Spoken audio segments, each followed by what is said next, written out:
I grew up on the farm here, and my wife and I built Amakhala Safari Lodge 22 years ago. I'm Mike Weeks. I'm the owner of Amakhala Safari Lodge.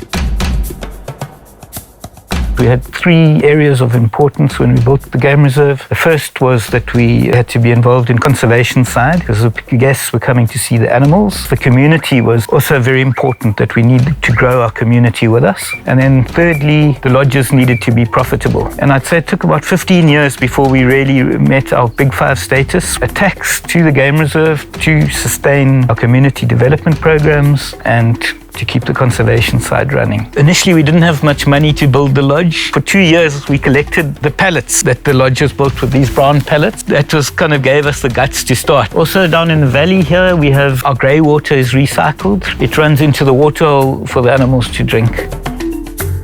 Every year, we all contribute a list of who we would like to put on the bursary program. The foundation actually sit down and they go through the CVs and select the person. And Bulela was a hard worker, very interested and willing to climb in and do the work. He's turned into a great guide. The guests love him. He always come back with how knowledgeable he is, and we were very fortunate to get him.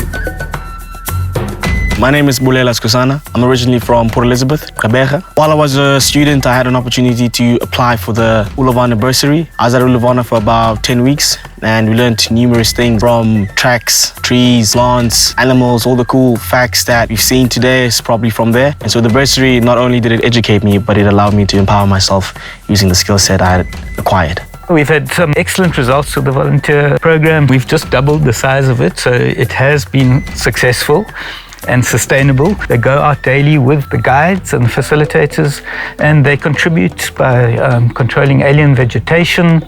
They contribute by doing our community work. They raise money. There's a lot of different facets to what they do here.